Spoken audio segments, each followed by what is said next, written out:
as a 4 seed or a 3 seed, whatever Iowa State ends up being, and you run into a mid-major team that just happens to shoot the lights out that day, and you're not able to force the turnovers because they have a veteran guard who's maybe a really good job of facilitating offense and whatever it has kind of been in the past to kind of lead to upsets. But I think when you play defense the way Iowa State does, like, they're going to be in that game, I think, no matter what, because they don't get blown out. They haven't been blown out one time this year, except when they went on the road and played BYU and they lost by 15.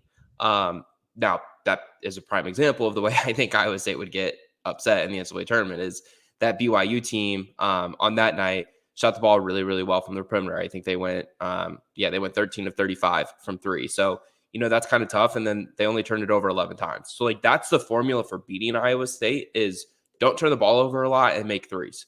But, college basketball teams really struggle with that. So I think that's one of the reasons why I'm high on them. But I do agree with you in the whole big sense of the idea that, I think good offense beats really good defense on any individual night, but good defense gives you the opportunity every single night to be in every game against whoever you play against. Correct. That's especially in the NCAA tournament. Teams don't always shoot it well, especially being at neutral sites. And if you can defend, I know it's an old cliche, Alec, but defense, it always travels. And if you can guard people and make people uncomfortable, especially in the NCAA tournament, then it's a problem. So that's why I give Iowa State a shot. I'm looking at their schedule here, and you mentioned it earlier. They got West Virginia, they got Oklahoma. Both of those games are at home. The one game, at UCF, a lot of people would say, okay, it's UCF, but how many teams have gone to UCF and lost? I know that was earlier in the season.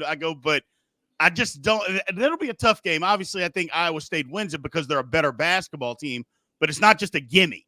Where you would mark that down maybe at the beginning of the year that, hey, this is a gimme game. It's not. Then you come back home against BYU and then at Kansas State. Those 5 games, I like exactly what you said. For them to be able to finish strong, I think they're definitely going to be favored in every single one of those games. They still have an outside chance to win this conference, Alec. No, I definitely think they do. I said when they beat Kansas that I thought they would go undefeated at home this season. Just kind of looking ahead at the rest of their schedule after that game at the end of January. And it looks like that's going to hold true. I do kind of get a little concerned about the game at UCF. You wonder about that maybe being a little bit of a sleepy Saturday. Don't know when that game tips off the top of my head, but if it's an early morning game, it's a long trip, all those different things.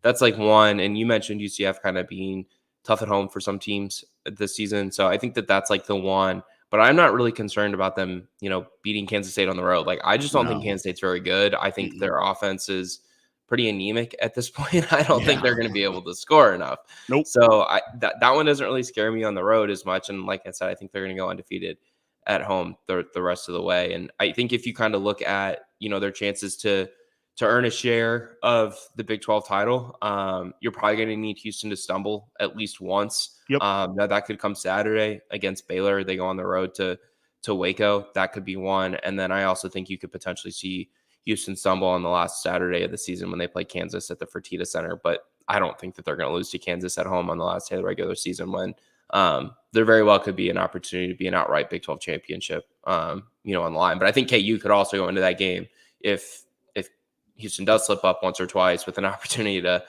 somehow earn another share of a Big 12 championship, which, seems inevitable with Bill Self as their head coach. Christmas.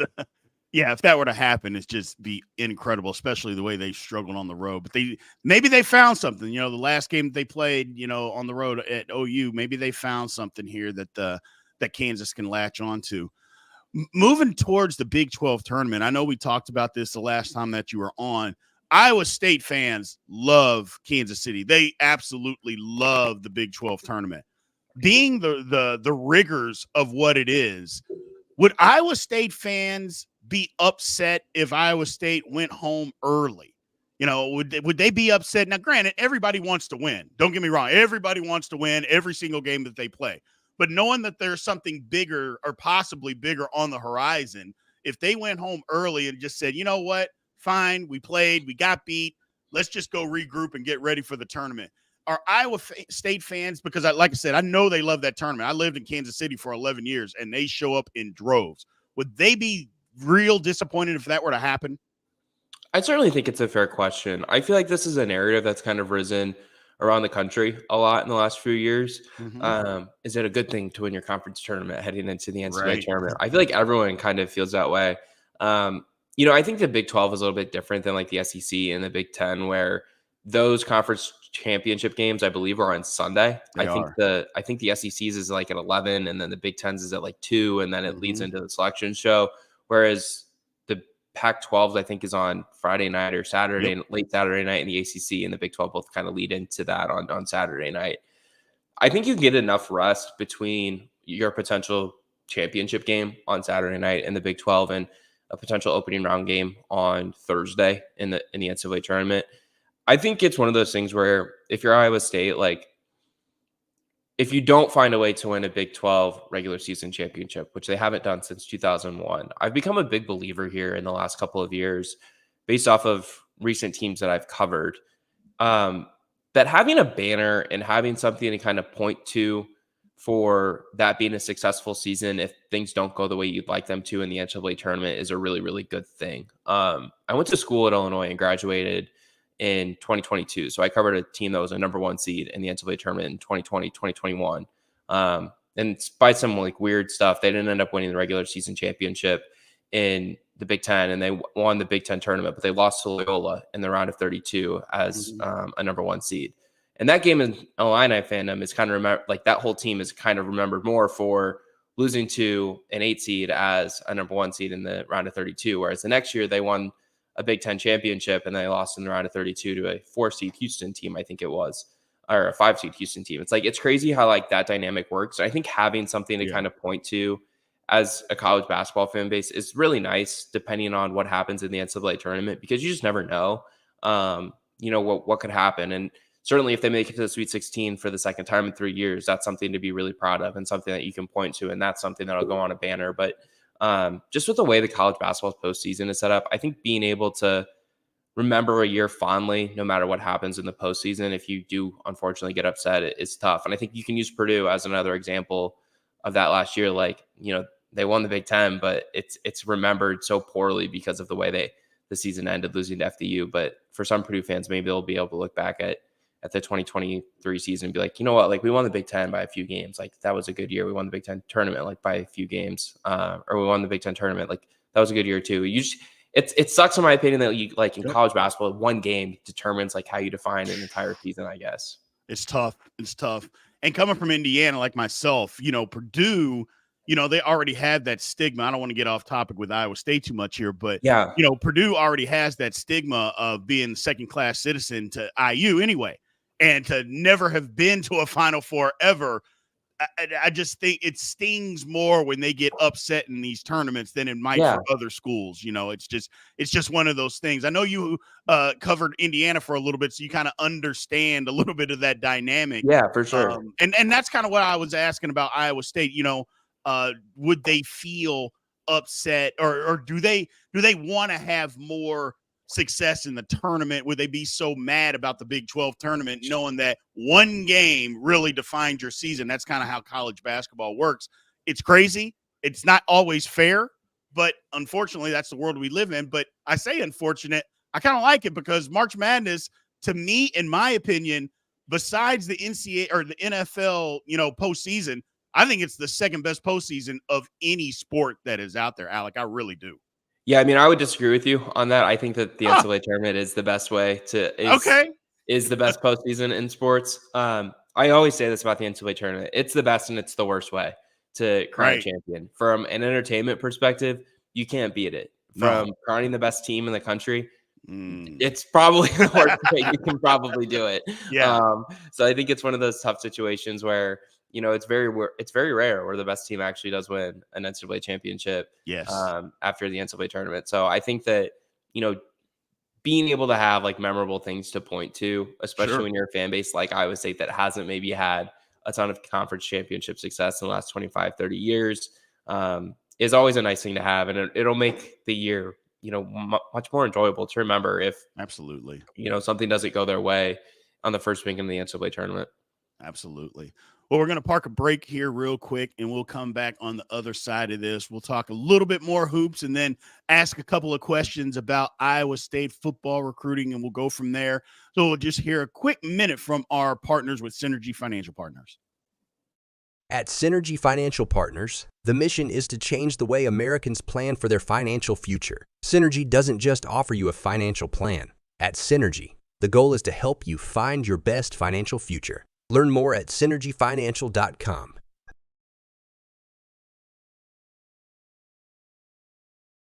Welcome back to the show. Let's head back to the studio.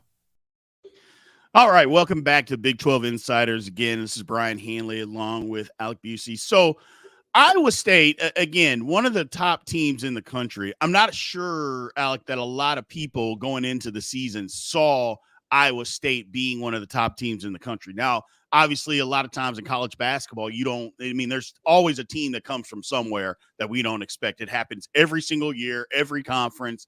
And this year it happens to be Iowa State. What has kind of led up to them being this? I know we talked about their defense being really special, but what's kind of led up to Iowa State that maybe people don't know that how they became this good? Yeah, I think it's the emergence of a couple of different players in their backcourt. I think most specifically to Keyshawn Gilbert and Curtis Jones. Curtis Jones comes off the bench for this Iowa State team, but he's playing close to 30 minutes a game. So I think it's the emergence of those two players. If you really want to look at what Keyshawn Gilbert has done, I feel like he's pretty overlooked when you think about some of the transfer guards in the Big 12 this year. You think of, guys like Max Asmus entering the year. I think a lot of people thought of Tyler Perry at K-State, Javion McCollum at Oklahoma got a ton of attention as well. But I think that Keyshawn Gilbert gets overlooked quite a bit. This season, he's averaging 14 points, 4.7 rebounds, 4.2 assists a game. So he's been really productive. Dating back to Iowa State's win over Kansas in Hilton Coliseum. So these are all Big 12 games. He's averaging 16 points a game. He's averaging 3.7 assists. And his shooting stroke has gotten so much better. On about 4.5 attempts a game from three, he's making about 50% of them, dating back to the game against Kansas. And that was at the end of January. So it kind of puts into perspective over the last several games how good Keyshawn Gilbert has been. And I think his emergence has really kind of helped take some of the load off of Tamin Lipsey in the Iowa State backcourt. And they're very different players. Lipsey's more physical. I think he's more of a table setter for the rest of the offense, whereas Gilbert is more of the athletic bucket getting kind of guard. I turned to my intern at one point during the season who works at our website and said, I'm not comparing the players at all, but just the way that they play and the energy they play with. Keyshawn Gilbert reminds me a ton of Jaden Ivey. And I don't watch the Detroit Pistons. I know they're horrible. But I watched a lot of Jaden Ivey at Purdue. I freaking loved watching him at Purdue. I don't know how Purdue keeps coming up on the show, but I loved watching him at Purdue. And it's a lot of the same things with Gilbert. And I don't think he's as explosive as an athlete. I don't think he's as nearly as talented as Jaden Ivey. I mean, Jaden Ivey was a top 5 pick in the NBA draft for a reason. Yep. But it's fast. It's violent. It's with a lot of energy. It's with a lot of dog. Like there's no one on this Iowa State team that has more dog in them than Keyshawn Gilbert. So yeah, I think it has a lot to do with how well Keyshawn Gilbert has played over the last couple of weeks. Gotcha. It's almost like a unseen or unspoken about physicality on how he plays, a little bit physical, but not over the top physical. I like that analogy. So here's another question here that somebody had texted me that wanted me to ask you. Look, this is a Big 12 show. And so I'm going to ask this question and maybe explain it to people that don't understand or think that, oh man, it's really a myth. Talk to us a little bit, Alec, about this Hilton Magic thing, because there's a lot of people out there that don't, number one, they don't like it because they go there and get beat all the time. But two, they don't believe in it. They don't think it's real. And I'm like, have you paid attention to Big 12 basketball over the last decade or so? I go, because if you have, it's a real thing. So tell the people out there that, and for the non-believers, I guess is a better thing, talk to them a little bit about Hilton Magic. Yeah, so I'm still fairly new to the Iowa State beat. This is just my first year covering the Cyclones, but I would describe Hilton Magic as just Iowa State's overall home court advantage. They're 15-0 this year at home. They were really successful at home last year. It's an arena that gets really loud. It's one of the bigger arenas in the country. I believe Hilton holds over 16,000. Yeah, looking at their KenPom page, it's actually not. It's at 14,267. So it's not an overly large arena, but it's big. I feel like it gets really loud. And they play really, really well at home. So I think that that's kind of how you would describe it. TJ Altenberg was asked about it earlier in the year, and he kind of talked about, he believes in it, but he kind of described it in a way as like, it only exists if we play really hard and we play to our potential and we, do all the things that are necessary for us to win a basketball game. So I would just describe it as Iowa State's overall home court advantage, and being fortunate enough to now cover the Big 12 for 2 straight years. It is one of the better home court advantages in the Big 12. Now, it's not like Allen Fieldhouse. It doesn't get as loud as Allen, but it gets just as loud as anywhere else in the Big 12 consistently, I think you could say. K-State got super loud last year. I know they've done a good job this year at home, but I don't think that there's another arena in the Big 12 that I have been to that gets as amped up as Iowa State, K-State, and KU do. And I think Kansas is kind of in their own category. Yeah. Well, the one thing about Iowa State fans is when you go to Hilton Coliseum is that the fans are educated. And that's a big difference. A lot of places get loud. You go to a lot of college games and the arena will get loud at certain points. A big basket here or there, they'll get loud, but then they kind of sit down and they'll just root. We're not there. At Hilton, the fans, like I said, they're very educated in what's going on. They get loud at the right time. They know when to cheer their team on at the right time. It's you don't see that at every venue across the country. I've watched college basketball. I'm an old fart here, so I've watched college basketball for a long time, and been to a lot of different arenas where there are really educated fans. And when I moved out here, when I went to Kansas State and I moved out here, that was one of the things that I noticed is that some of the schools in the Big 12 weren't really educated as far as basketball was concerned, but Iowa State was not one of them. Those fans grew up in understand. Indiana. That's right. They grew up in Indiana. So I get it. In 49 other states. Yeah, it's different. It's just different, man. But so let me ask one other question. Let me kind of flip the script here before I get you out of here, Alec. So we're talking about Iowa State, and again, I know we've been talking about basketball the whole time here, but I want to give a shout out to and at least discuss what Iowa State has been doing with recruiting in football. I know that we talked about it on a couple of shows. You've been on several times, and I appreciate it. But their philosophy obviously is to develop. They don't dabble in the transfer portal, a whole lot. They're built on development. I think that's much more sustainable, to be honest with you, than a lot of teams that are just going to go into the transfer portal and get 15, 18 guys and only bring in 8 or 9 guys from high school. I don't know how your program is going to survive. We're going to see how that works with them coming into the Big 12. Believe? Do I believe? No, I don't. Do you believe? I like Deion Sanders. I want him to succeed, but that don't style, believe. No, I don't believe that. That's just not sustainable. It's just not. You can't bring in 6 high school recruits and think that you're going to win long term. That's just not going to happen. I don't care what you do. I don't care if they win the national championship this year. It will immediately fall off if you don't develop guys. So that's kind of what I was going to ask you with the philosophy and talk a little bit about that philosophy and why that works for Iowa State. Yeah, I think it's a philosophy that works for Iowa State because Matt Campbell has a really good understanding of what Iowa State is and what it takes to be successful at Iowa State. They understand that they're not blessed to be in a state that is super talent rich and talent deep when it comes to the overall talent depth in the state. It's not like Texas or Georgia or Florida or, Alabama's had some really good talent depth in the last couple of years. I think it was the 2022 class was incredibly deep down there. Or even like some of the other states like Ohio or California. Right. But what Iowa State does do a really good job of is building relationships with high school coaches around the state and around the Midwest, and fostering a trust between high school coaches and I think high school prospects that Iowa State is a place that they can go to and be developed. And I think a really good example of that is Iowa State's 2025 quarterback commit, Alex Mansky. He's an in-state kid. He's from Algona, Iowa. 3-star kid, committed to Iowa State at the beginning of February, had offers from K-State, Nebraska, Texas A&M really wanted him as well once Colin Klein moved from K-State to A&M, but he commits to Iowa State. And one of the biggest reasons he committed to Iowa State was because he really believes in the development that Iowa State can give him at the quarterback position. I think a good example of that is Brock Purdy. Certainly not someone who came to Iowa State as a heralded prospect coming out of high school, but turns into an NFL draft pick. Now, if you want to say he was the last one in the draft and it doesn't really count, I guess you can make that argument, but he was an NFL draft pick. And he was probably a really good player in the Big 12. He was a multiple-time All-Big 12 quarterback, led Iowa State to probably its golden era, I guess you could say, in football.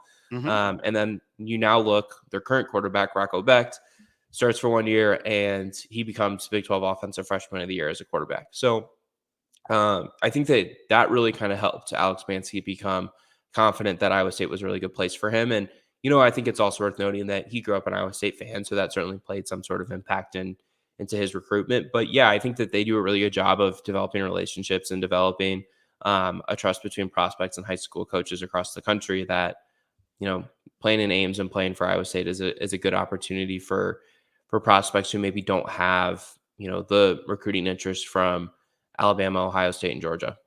Gotcha. It absolutely makes a lot of sense. Like I said, when you don't have I guess the recruiting chops in your state, you got to do a good job. Number one, of finding the people, finding where they're at, getting them interested, keeping them abreast of what Iowa State's all about, and then doing a great job of bringing those guys in and getting them to believe, look, this is a place that you can come and develop. Yeah, maybe you'll make it to the NFL. Maybe you won't, whatever the case may be, but you're going to leave here as a better person, better football player. And I think they do an excellent job. Kansas State does too. Texas Tech is the same type of place. They do the same type of thing there. Several schools around the Big 12 that do the same thing. But for me, I think Iowa State has found a way to be able to do that a lot better than some of the other schools. So I appreciate you, Alec, for coming on today, man. I know you've been on several times. I know we're wearing you out, but, you do a great job, and we love having you on, man. So thank you very much. We appreciate it, my guy. Yeah, of course. Anytime you guys need me to hop on, always happy to hop on, talk Iowa State or talk Big 12. Certainly never enough season in college football anymore, and college basketball is only going to get better as we approach March.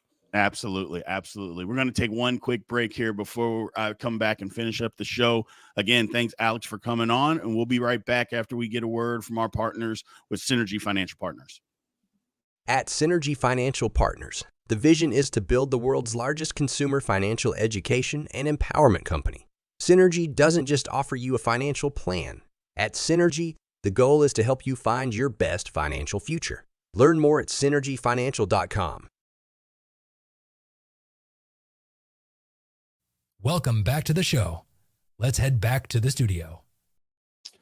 All right, guys. So as we wrap this one up today, look, I appreciate everybody that has joined and has enjoyed watching Big 12 Insiders. We're still evolving. We're still brand new. We've been doing this for about a month. So do us a favor, spread the word, continue to subscribe to the page, continue to like and comment, all that good stuff. But also send over questions. Friday is coming up. That's Ask Big B Day. So I appreciate everybody doing that. But Iowa State is one of those programs that doesn't get a lot of pub nationwide. Not a lot of people are talking about them nationwide.